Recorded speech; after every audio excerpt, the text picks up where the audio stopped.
তারা শুধু গান করেনি, তারা গেয়ে তুলেছে শহরের কান্না, ক্যাম্পাসের খোশ গল্প, প্রেমিকার অপেক্ষা আর চেতনাহীন এক প্রজন্মের যন্ত্রণা। তারা এসেছে নিঃশব্দে, থেকেছে দ্রোহে, আবার ফিরে এসেছে আলোয়, আর এবার ফিরেছে নতুন গানে, নতুন আশায়। কত দূর একটি প্রবাসী হৃদয়ের গান, একটি নীরব চিঠি যা লেখা হয়েছে হাজার হাজার রেমিটেন্স যোদ্ধাদের স্বপ্নের নামে। সময়টা 1996 সালের বৈশাখ, ঢাকা বিশ্ববিদ্যালয়ের টিএসসি। 3 তরুণ জিয়া, জুয়েল, বুলবুল একত্র হলেন নতুন কিছু করার নেশায়। তাদের ছিল না নাম, ছিল না প্রতিষ্ঠা, শুধু ছিল সুর, শব্দ আর স্বপ্ন। তাদের প্রাথমিক দিনগুলোতে যখন তারা কোনো নাম ঠিক করতে না পেরে শিরোনামহীন নামটি বেছে নিয়েছিল। প্রথম দিকে গানের কণ্ঠে ছিলেন বুলবুল। তাদের গান বাজত ক্যাম্পাসে, ক্লাব ঘরে, ছোট ছোট কনসার্টে। শুরু থেকেই তারা ব্যতিক্রম ছিল। তাদের গানে ছিল না কোনো হুজুগের ছোঁয়া। 2004 সাল প্রকাশ পেল তাদের প্রথম অ্যালবাম জাহাজি। টাইটেল ট্র্যাক জাহাজি হয়ে উঠল যে কোনো ভবঘুরে তরুণের থিম সং। আর হাসিমুখ এই গান যেন হয়ে উঠল এক প্রজন্মের নির্ভরতার ছায়া। সে সময় তুহিন এসে যোগ দেন প্রধান কণ্ঠশিল্পী হিসেবে। তুহিনের গলায় জিয়ার লেখা গানগুলো পেয়ে গেল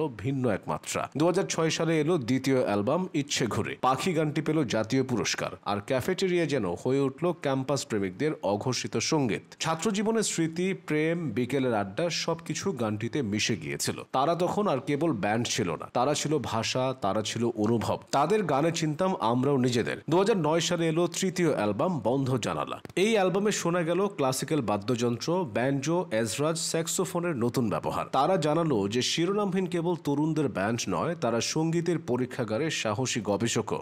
বাস স্টপেজ গানটিতে তারা বলল, কিছু স্বপ্ন বিক্রি করে যারা, এই একটি লাইনেই ধরা পড়ল বাংলাদেশের কর্পোরেট বাস্তবতা, হাহাকার আর স্বপ্ন ভঙ্গের গল্প। সময়টা 2010 সাল। ব্যান্ডটি নিয়ে এলো সাহসী এক সিদ্ধান্ত। রক ধারায় নির্মাণ করল রবীন্দ্রসঙ্গীতের পূর্ণাঙ্গ অ্যালবাম রবীন্দ্রনাথ। জিয়ার নেতৃত্বে 39টি বাদ্যযন্ত্র ব্যবহার করে সাজানো হলো এক অনন্য অ্যালবাম। তারা জানালো, রক মানেই বিদ্রোহ নয়, রক মানে শিকড়েও ফেরা। রবীন্দ্রনাথ অ্যালবাম নিয়ে কম বেশি সমালোচনা হলেও ততদিনের শিরোনামহীন বাংলাদেশের 1 নম্বর ব্যান্ডের জায়গাটা পোক্ত করে ফেলেছিল। 2013 সালে এলো চতুর্থ অ্যালবাম শিরোনামহীন। নিজেদের নামে নামকরণ করা হয়েছিল অ্যালবামটি। আবার হাসিমুখ এই গানটি যেন ফিরে দেখা এক পুরনো দিনের। এই গান শুধু স্মৃতি নয়, এটি এক প্রতিজ্ঞা। তবে 2017 সালে শিরোনামহীন ভক্তদের জন্য আসে এক ধাক্কা। ব্যান্ডের ভোকাল তানজির তুহিন হঠাৎ ঘোষণা দিলেন তিনি আর শিরোনামহীনে থাকছেন না। সেই ঘোষণার পর ভাঙলো আবেগ, জন্ম নিল বিভাজন। ব্যান্ডের সদস্যদের মধ্যেও তিক্ততা ছড়িয়ে পড়ল। আদালতে গেল বিষয়টি, কারা গাইবেন হাসিমুখ,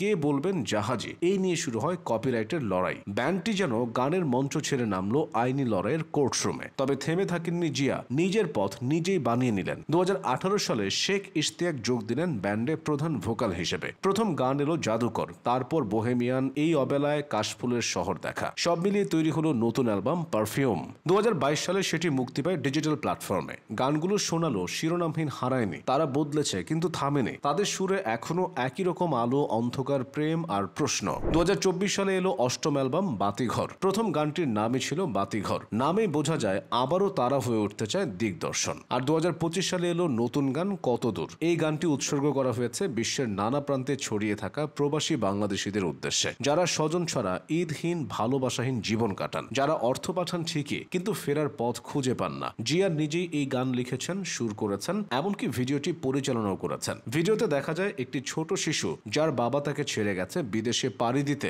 এই গান শুধু সুর নয়, এটি এক নোনতা চোখের গল্প, একটি গলা যা কাঁদে সব প্রবাসী সন্তানের হয়ে। শিরোনামহীন এই গান দিয়ে বুঝিয়ে দিয়েছে তারা এখনো গানের দায়িত্ব পালন করে যাচ্ছেন। তারা শুধু গান করেন না, সময়ের দলিল রচনা করেন।